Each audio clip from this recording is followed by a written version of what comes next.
ओम नागेंद्रहाराय त्रिलोचनाय भस्मांगरागाय महेश्वराय नित्याय शुद्धाय दिगंबराय तस्मै नकाराय नमः शिवाय। ओम त्र्यंबकं यजामहे सुगंधिं पुष्टिवर्धनम् उर्वारुकमिव बंधनान् मृत्योर्मुक्षीयमामृतात्। नमस्कार, स्वागत है आपका आचार्यवाणी में। मैं आचार्य डॉक्टर विक्रमादित्य आपके साथ हूँ। मकर राशि वालों, आपकी राशि के अनुसार से ग्रहण के दृष्टिकोण से यदि देखा जाए तो अगस्त का महीना आपके लिए किस प्रकार का ग्रह योग बना रहा है। देखिए मकर राशि वालों, आपकी चल रही है 7.5 और शनि महाराज अंतिम भाव में इस वक्त जिस प्रकार से 7.5 का अंतिम चरण में है, लेकिन वो हो गए हैं वक्री। और ये वक्री होना जो शनि का है, ये थोड़ा सा कहीं ना कहीं भारी है। ध्यान रखते हुए कार्य करें। कई चीज़ों में गति लाने की जो गति का अवसर होगा वो कमी आने के योग बन सकते हैं। ऐसे में बहुत सारे लोगों को ध्यान रखने की ज़रूरत है। शनि आपकी राशि के स्वामी हैं और मकर राशि वालों के लिए शनि हमेशा शुभ ही होते हैं, लेकिन 7.5 का प्रभाव अनप्रिडिक्टेबल है। ऐसे में ध्यान रखिएगा आप। और यदि अगस्त के आरंभ काल के संबंध में यदि देखा जाए तो क्योंकि शनि महाराज वक्री चल ही रहे हैं तो ये थोड़ा सा स्ट्रगल का पीरियड दिखाई देता है, लेकिन फिर भी कई और ग्रहों को यदि समझें तो ये आपके लिए कहीं ना कहीं थोड़ा सा कुछ पॉजिटिव चेंजेस दे सकते हैं, लेकिन आपको अपने आप को शांत रखना पड़ेगा। अननेसेसरी के फ्रस्ट्रेशन, गुस्सा बहुत सारी और विपदाएं उत्पन्न कर सकता है, ये आपको समझ लेना चाहिए। सप्तम भाव में सूर्य पदार्पण कर रहे हैं आपके लिए, तो ऐसे में चाहे आप स्त्री हैं, चाहे पुरुष हैं, चाहे आप बच्चे हैं, चाहे आप छात्र हैं, चाहे व्यवसायी हैं, उन सब क्षेत्रों में शांत मन से काम करने का प्रयास करें। ठीक है, समय भारी है, शनि वक्री हैं, लेकिन सूर्य अननेसेसरी जो एग्रेसिवनेस बढ़ा रहा है ये थोड़ा सा कष्ट ज़्यादा दे सकता है, तो इसका ध्यान करने की ज़रूरत है सही रूप से आपके लिए। और सही रूप से ध्यान करते हुए कार्य करो। सब चीज़ें आपके समक्ष हैं। आपके ग्रहों के दृष्टिकोण से हमें दिखाई देता है कि रास्ते आपके आसपास ही कहीं हैं और आपके आसपास ही कहीं ना कहीं हैं, बिल्कुल। तो यदि आप शांत होकर चीज़ों को देखने का प्रयास करोगे तो वो रास्ता आपको मिल सकता है जिसकी आप तलाश कर रहे हो। और ग्रह का योग जो है वो भी समझ लें किस प्रकार का रहेगा अगस्त के आरंभ काल में। यदि हम बात करें 1 अगस्त की, तो उस दिन बृहस्पतिवार का अवसर, द्वादशी तिथि है और साथ साथ प्रदोष व्रत है। मिथुन राशि में चंद्रमा का पदार्पण चल रहा है, थोड़ा सा हल्का दिखाई देता है आपके लिए। षष्ठ भाव का चंद्रमा थोड़ा सा कहीं ना कहीं एंजाइटी बढ़ाता है, थोड़ा सा कहीं ना कहीं शत्रुओं को बल देने के योग देता है। अननेसेसरी की जल्दी में काम शैतान का होता है ना, इस बात का ध्यान रखते हुए कार्य करना। शांत भाव से बैठें। हर चीज़ आपके हाथ में नहीं, ये बात सोच के चलें। कई बार चीज़ों को छोड़ना भी पड़ता है और शांत भाव से चीज़ों को देखना भी पड़ता है। तो ऐसे में स्तवन करें, शिव का ध्यान करें। प्रदोष है, समस्त दोषों को मुक्त करने का। देखिए हम जीवन में जो भी कष्ट भोगते हैं ना, अपने द्वारा कर्म कहीं ना कहीं किए गए उसके द्वारा ही कष्ट होता है। पुण्य कार्य करने से कष्टों को दूर किया जा सकता है, ये बात समझें। प्रदोष है, समस्त दोषों से मुक्ति होने का मार्ग है। शाम के समय हो सके तो आपकी राशि के अनुसार से थोड़ा दूध में केसर डाल के भगवान शंकर का अभिषेक ओम नमः शिवाय का पाठ करते हुए करने का प्रयास करें। जब सूर्यास्त हो जाए उसके बाद अवश्य स्नान इत्यादि पवित्र होकर ओम नमः शिवाय का जप करते हुए भगवान शंकर का इस प्रकार से अभिषेक करें। हमने भी विवेकानंद आश्रम में इस सुंदर कार्य समय में भगवान का विशेष तौर पर पूरा 30 दिन के लिए रुद्राभिषेक रखा हुआ है। आप भी इसमें सम्मिलित हो सकते हैं। नित्य प्रति शाम को 6 बजे से लेकर रात्रि में 8 बजे तक ये सुंदर कार्यक्रम रहता है और आपको समय समय पर हम सूचित देते रहते हैं। ये प्रदोष काल है, भगवान से स्तवन करने का काल है और ऐसे में शनि महाराज से की संबंधित राशि है, तो आपको अवश्य उनका सानिध्य लेते हुए कार्य करने का प्रयास करना चाहिए। 2 अगस्त का अवसर, शुक्रवार की तिथि, त्रयोदशी तिथि है और मिथुन राशि में चलते हुए चंद्रमा थोड़ी सी स्थिति को विकट करने के योग बना रहे हैं, लेकिन बहुत जल्दी परिवर्तन का रास्ता आपको प्राप्त होगा, बहुत जल्दी। मासिक शिवरात्रि का अवसर है, सावन की शिवरात्रि का अवसर है। पूरे भारत में बम बम भोले बम बम का घोष आप देख रहे हैं। जल चढ़ाने का अवसर है। क्या कहते हैं जल चढ़ाकर? देखिए भगवान शंकर का जो शिवलिंग है उस पर 2 लोटे पानी चढ़ाते हैं, मन को शांत करने का, सिर को शांत करने का। भगवान जो शांत भाव होगा ना, ठंडा रहेगा सिर, तभी आपको विचारों में नया कुछ पदार्पण प्राप्त हो सकता है। तो ये सूचना है, ये सिद्धांत है, इसका गुप्त रहस्य है कि खोपड़ी को शांत रखो, मन को शांत रखो। गंगा का ठंडा ठंडा जल भगवान शिव पर जब शुद्ध पवित्र करते हुए कार्य करने का प्रयास किया जाता है तो कहा जाता है कि समस्त चीज़ों को शांत करने का प्रयास करें, वेग को शांत करने का प्रयास करें। तो ये चीज़ ओम शांति जो प्राप्त करने का सुंदर मार्ग है, ये वही कहीं ना कहीं सूचना देने का प्रयास कर रहा है। सूर्य अननेसेसरी एग्रेसिवनेस बढ़ा रहे हैं, इसको शांत करने के लिए आपको अवश्य सही दोस्तों को पकड़ने का प्रयास करें। ग्रह इस वक्त आपको सपोर्ट दे रहे हैं कि बहुत सारे अच्छे बड़े वाले लोग मिलने के लिए आपको तैयार है, आतुर है, लेकिन आलस त्याग कर थोड़ा शांत होकर आपको उन चीज़ों को ढूंढने का प्रयास करना है। भगवान शिव की कृपा से इन दिनों सावन का सुंदर महीना चल रहा है, नित्यपति भगवान का अभिषेक करने का प्रयास करें, उनका पूजन करने का प्रयास करें। यदि प्रत्यक्ष रूप से नहीं कर पा रहे हैं तो ध्यान में आत्मा त्वं गिरिजामति सहचरा प्राणा शरीरम ग्रहे पूजा ते विषयोग भोग रचना निद्रा समाधि स्थिति। यही जो शास्त्रार्थ में कहा गया है ना कि ये अंतर मन से की जाने वाली प्रार्थना है, मानस प्रार्थना जो है सब प्रकार से मनोरथों को सिद्ध कर सकती है, तो अवश्य करने का प्रयास कीजिए। 3 तारीख का अवसर आपके लिए बहुत महत्वपूर्ण है। ये सावन का बहुत सुंदर योग बनने वाला है। शनिवार को 14वीं तिथि इस दिन पड़ रही है, उसके बाद अमावस्या का योग भी साथ में लेके आ रही है। तो भगवान शनि महाराज की प्रसन्नता के लिए कुछ खास उपाय कर लें। शनि महाराज 7.5 का योग जो मैंने कार्यक्रम के आरंभ में आपको बताया, हमने वक्र स्थिति में बैठकर द्वितीय भाव में बैठे हुए हैं। इस वक्त आपकी राशि के अनुसार से एक सुंदर उपाय करने का प्रयास करें, क्योंकि जो भी शनि की 7.5 होती है ना, चाहे दशाएं कितनी अच्छी हों, ग्रह योग कितने अच्छे हों, ये अननेसेसरी कहीं ना कहीं वो पीछे खींच के नीचे ले आती है शनि की 7.5। तो ऐसे में आपको अवश्य पुण्य बढ़ाने का प्रयास करना चाहिए। कहीं देवस्थल पर जाकर एक पीपल का पेड़ रोपित अपने द्वारा करने का प्रयास करें और उसका नित्यपति पूजन करने का प्रयास करें, जल देने का प्रयास करें। देखिएगा शनि का जो ये अंतिम पदार्पण राशि के अनुसार से बन रहा है, ये कहीं ना कहीं आपके लिए पॉजिटिव हो सकता है। शनि का जो वक्र स्थिति है वो भी आप उसका भी रास्ता यही सबसे श्रेष्ठ उपाय है। किसी मंदिर में, देवस्थल पर, पार्क में, सुंदर साफ सुथरी जगह पर एक सुंदर पीपल का पेड़ रोपित करने का प्रयास करें। हरियाली अमावस्या का सुंदर योग अमावस्या साथ में बनेगा, क्योंकि चतुर्दशी के साथ साथ अमावस्या का योग भी बनेगा। अगले दिन ये उपाय नहीं किया जा सकता। हरियाली अमावस्या जिस दिन है उस दिन नहीं हो पाएगा, क्योंकि रविवार पड़ रहा है। रविवार को पीपल के पेड़ को छूना मना होता है। तो इसी योग में आप ये उपाय कर लेंगे शाम के समय तो अच्छा रहेगा। सूर्यास्त से पहले ये उपाय करना आपके लिए कल्याणकारी रहेगा। 3 अगस्त का अवसर जो 4 अगस्त का अवसर जो है रविवार का अवसर है। अमावस्या तिथि है, हरियाली अमावस्या का पूर्ण योग है, रवि पुष्य योग है। तो ऐसे में ग्रह नक्षत्रों के दृष्टिकोण से आपके लिए जो समय दिखाई दे रहा है परिवर्तन, नई शक्ति का संचार, उस चंद्रमा परिवर्तित हो चुके हैं पहले ही और ये आपके लिए नए शक्ति का संचार कर रहे हैं। थोड़े चंद्रमा क्षीण है, ऐसे में दूध का दान करना, दूध से भगवान सूर्य को विशेष तौर पर अर्घ देना, यह आपके लिए बहुत उपयुक्त है। रवि पुष्य योग बना है, नया कार्य आरंभ करने के लिए सर्वार्थ सिद्ध योग के साथ साथ अच्छा योग बन रहा है, तो इसका लाभ आप लेते हुए कार्य करना अच्छा रहेगा। 5 अगस्त का अवसर सोमवार प्रतिपदा तिथि, और इस दिन ग्रहों का योग परिवर्तन का स्थिति बनेगा, लेकिन सुबह आपके लिए अच्छी दिखाई देती है, लेकिन शाम को कहीं ना कहीं मनोमस्तिष्क में कुछ बंधन दिखाई देता है। कार्य करने में दिक्कत आ सकती है, क्योंकि बुध महाराज वक्री होने जा रहे हैं, चंद्रमा भी परिवर्तन करके अष्टम भाव में पदार्पण कर रहे हैं। ये कहीं ना कहीं थोड़ा सा आपको बंधन में डालता दिखाई देगा, मनोमस्तिष्क में थोड़ी सी नेगेटिविटी हो सकती है।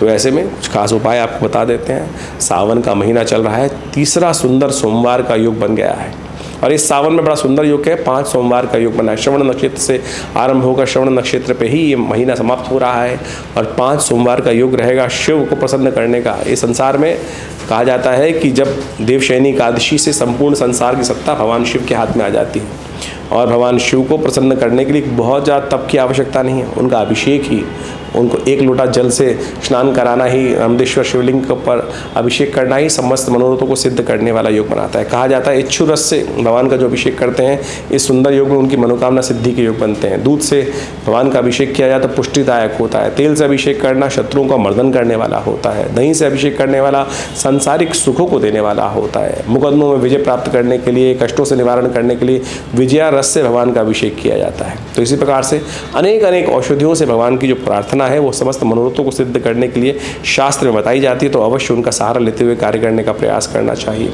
विवेकानंद योगाश्रम में भी इस सुंदर तिथि में बड़ा कार्यक्रम रखा गया है, और सुंदर अभिषेक चल रहा है। 365 जो विशेष तौर पर पूरा महीना रहेगा, 30 दिन का महीना जो है पूरा 30 दिन तक चलेगा, पूरे सावन के महीने चलेगा।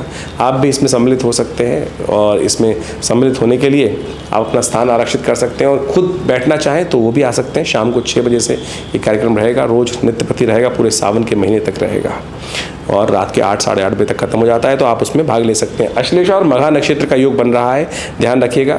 इस दिन जो जातक जन्म लेंगे उनकी मूल शांति अवश्य करानी चाहिए।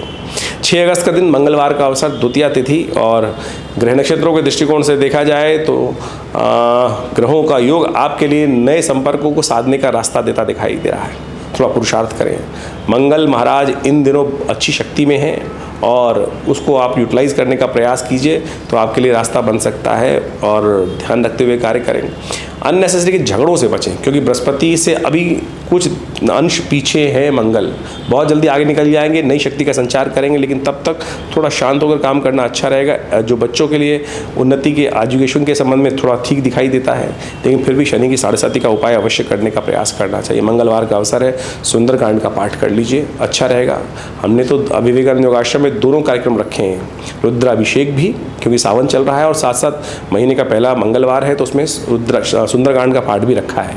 और ये कार्यक्रम बड़ा विशाल रहता है, भंडारा रहता है, आप सब लोग इसमें सम्मिलित हो सकते हैं। शाम को 5-6 बजे से कार्यक्रम आरंभ होकर रात को 9-10 बजे तक चलता है। विवेकानंद योगाश्रम दिल्ली में स्थित है और यहाँ पर आप अवश्य इस कार्यक्रम में सम्मिलित हो सकते हैं।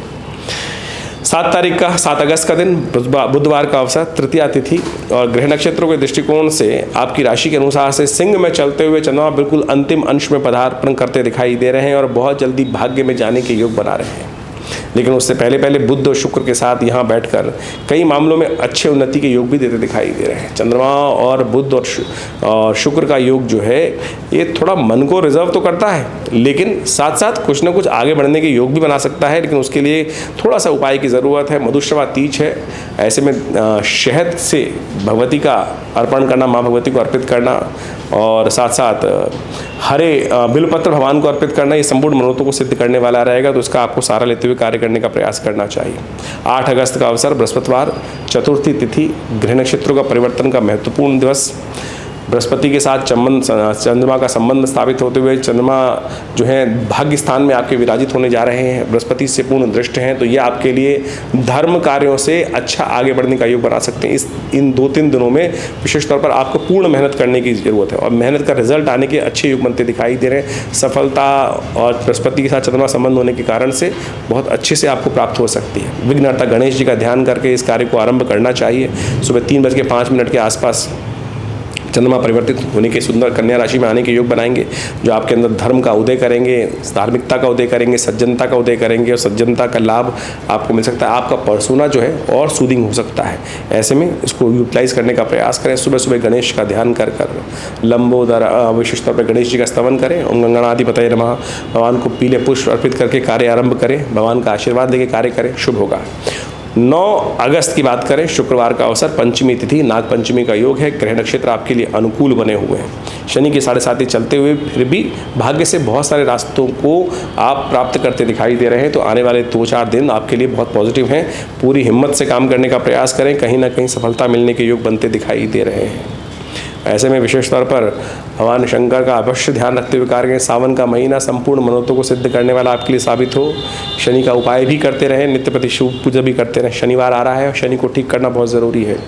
10 अगस्त का शनिवार पड़ रहा है और सावन का शनिवार पड़ रहा है। ऐसे में अवश्य एक काम करें, तेल के द्वारा भगवान का अभिषेक करने का प्रयास करें। चंद्रमा बृहस्पति के साथ संबंध स्थापित कर रहा है, चंद्रमा परिवर्तन का योग भी बनाएगा शाम को करीब 4:30 बजे के आसपास, लेकिन वो परिवर्तन भी आपके लिए शुभ दिखाई देता है, कार्यों का नतीजा देने वाला दिखाई देता है, और तो इसको यूटिलाइज करने का आपको प्रयास करना चाहिए, तो आपके लिए अच्छा रहेगा। ज्योतिष विज्ञान के अनुसार से जब हम गणनाओं को समझते हैं तो उसका प्रत्यक्ष रूप से प्रभाव जीवन में क्या कुछ पड़ रहा है वो अच्छे से समझ में आ सकता है, और उसी के परिवर्तन के रूप में यदि हम कुछ परिवर्तन लाने का प्रयास करें, कर्म को बदलने का प्रयास करें, तो जीवन में बड़ी से बड़ी विपदा का निदान भी मिल सकता है। ये भी प्रत्यक्ष प्रमाण है और हजारों लोगों ने इसका लाभ लिया है। ज्योतिष की गणनाएं बता देती हैं कि आने वाले समय में कैसा समय आपके लिए रहेगा, और उसी के अनुसार से यदि हम जीवन में रास्ता मार्ग परिवर्तन कर लें तो अपने जीवन में हर्ष उल्लास आनंद के मार्ग भी प्रशस्त कर सकते हैं। हमने आपके समक्ष में आपकी जन्मपत्री, आपके प्रश्न को समझते हुए, साथ साथ आपकी ग्रह गणना की राशि के अनुसार समझते हुए, जो कुछ समय को समझते हुए आपके समक्ष रखा है वो आपको अच्छे से समझना चाहिए। देखिए, काल गणना ज्योतिष की जो है वो कई प्रकार से की जाती है। एक तो जन्मपत्री के हिसाब से की जाती है, एक गोचर के हिसाब से की जाती है, और अनेक ऋषियों ने अनेक मत उसके संबंध में उपस्थित किए हैं। उन समस्त मतों को एक साथ यदि अध्ययन के रूप में रखा जाए तो उससे बहुत कुछ जानने को मिल सकता है। और सबसे बड़ी बात तो ये है कि केवल जानने को नहीं, बदलने का रास्ता भी प्रशस्त हो सकता है। ऐसे किसी भी विज्ञान का फायदा नहीं है जो केवल बता दे ऐसा ऐसा होने के योग है, लेकिन परिवर्तन का रास्ता ना बनाए। रेमेडियल एस्पेक्ट जो है वो ज्योतिष का बिल्कुल प्रत्यक्ष है और आवश्यकता है कि हम उस पर विश्वास करें। बहुत सारे लोग केवल इसी बातों कह देते हैं कि नहीं, हम नहीं परिवर्तन कर सकते। नहीं, ऐसा संसार में कोई नहीं है जो हम परिवर्तन नहीं कर सकते। हमने भाग्य जो बनाया है वो अपने कर्म से ही बनाया है, और हम भाग्य जो है, समय जो है, उसको बदलेंगे भी अपने कर्म के अनुसार से। और एक बात समझ लीजिए, हमको ये समझ लेना चाहिए कि हमारे कई बार क्या होता है कि हम अपने जीवन में हमने देखते हैं कई बार हमने बिल्कुल गलत भी किया तब भी हम बच के निकल जाते हैं। और कई बार क्या समस्या होती है, हमने कुछ भी गलत नहीं, किसी व्यक्ति ने कोई गलत नहीं किया तब भी वो परेशानी में फंस जाता है। क्या खेल है आपके शुभ कर्मों का, पुण्य कर्मों का। जब आपको लगे कि आप वहाँ बच के निकल गए तो भगवान का शुक्रिया अदा कीजिए कि हाँ, हमारे पुण्य कर्म थे जो हमारे वो आगे और वो हमारे जीवन में शुभ हमको दे गए। इसलिए पुण्यों का अकाउंट जो है वो हमेशा भर के रखने का प्रयास करें। और कई बार जो देखा जाता है जब जीवन में समस्या आनी शुरू हो जाती हैं अच्छे कर्म करने के बावजूद भी, तो समझ लीजिए कहीं ना कहीं पुण्यों का अकाउंट जो है बहुत जल्दी समाप्त हो रहा है और उसमें आवश्यकता है बहुत जल्दी से भरने की। इसलिए जो शुभ कर्म हमेशा कैसे भी, जब भी अवस्था मिल जाए, कैसे भी राज मिल जाए, वो करने का हमको प्रयास करना चाहिए। इसीलिए भारतीय संस्कृति में ऋषि मुनियों ने छोटे छोटे उत्सवों का निर्माण किया।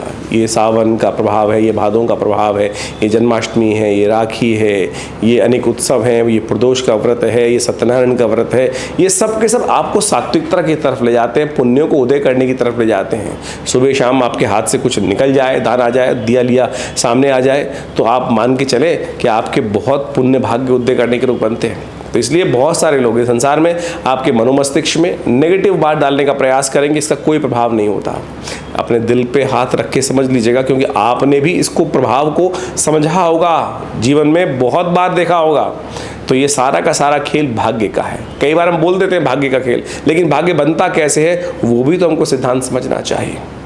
इस संसार में नास्तिक लोग जो है ना, वो आपको दिग्भ्रमित करने का प्रयास कर सकते हैं। हमारा प्रयास है इस संस्था की तरफ से आपको सही रास्ता, सही मार्ग बताने का प्रयास करें, और जो लोग समझ लेते हैं सही मार्ग पर, वो आगे बढ़ते चले जाते हैं जीवन में और कार्य को लाभ की तरफ, आनंद की तरफ जीवन में अग्रसर करने का प्रयास कर लेते हैं। तो ज्योतिष विज्ञान की इन गणनाओं को जो हमने आपको बताया है, इसको सीरियसली लेने का प्रयास कीजिएगा, और यदि कुछ परिवर्तन कर पाए तो हमें भी अच्छा लगेगा कि आपके जीवन में कुछ परिवर्तन का रास्ता बना और आगे बढ़ने का रास्ता बना। हमारी संस्था विवेकानंद योगाश्रम पिछले करीब बहुत लंबे वर्षों से इस संस्थान को चला रहे हैं, कार्य कर रहे हैं।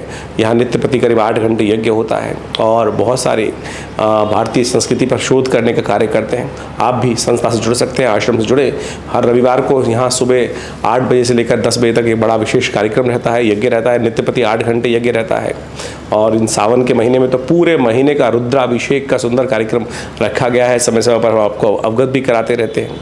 हर रोज़ करीब शाम को 6 बजे से लेकर 8 बजे तक पूरे सावन के महीने में सामूहिक तौर पर जो लोग आश्रम में पधार कर स्वयं रुद्राभिषेक करना चाहते हैं उस कार्यक्रम में सम्मिलित हो सकते हैं। और कहीं दूर बैठे हैं और अपने नाम से कराना चाहते हैं तो उसके लिए भी सुंदर व्यवस्था है। आप फ़ोन पे संपर्क कर उस कार्यक्रम में भाग ले सकते हैं। और भगवान शिव की सुंदर आराधना शास्त्रोक्त विधि के अनुसार से भगवान का स्नान कराते हुए, षोडशोपचार पूजन करते हुए, सुंदर रुद्राभिषेक का, रुद्राष्टाध्यायी का पाठ करते हुए किया जाएगा। आप उसमें सम्मिलित हों, देखिएगा प्रभु की कृपा से कष्ट दूर होने के योग बनेंगे।